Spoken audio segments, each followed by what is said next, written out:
জীবনে সত্যিকারের সফলতা এবং আনন্দ তখনই আসে যখন আপনি শুধু নিজের জন্য ভাবেন না, বরং অন্যের স্বপ্ন পূরণেও সাহায্য করেন।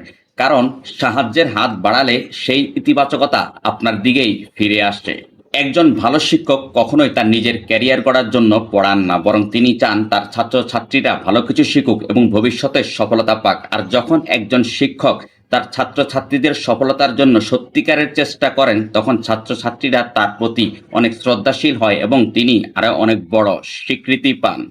আবার আপনি যদি আপনার পরিবার, বন্ধু-বান্ধব ও ভালোবাসার মানুষের স্বপ্ন পূরণে সাহায্য করেন, তাহলে তাদের সাথে আপনার সম্পর্ক আরো গভীর হবে। কারণ সুখী সম্পর্কের মূল কথাই হলো একে অপরের চাওয়া পাওয়াকে গুরুত্ব দেওয়া। আর আপনি যদি শুধুমাত্র নিজের স্বার্থ দেখেন, তাহলে মানুষ আপনার কাছ থেকে ধীরে ধীরে দূরে সরে যাবে। তাই মনে রাখবেন, আপনি যখন অন্যদের সাহায্য করেন, তখন আপনি নিজের জন্যই এক সম্ভাবনার নতুন দরজা খুলছেন। কারণ এটি এক ধরনের বিনিয়োগ যা ভবিষ্যতে আপনার দিকেই আসবে।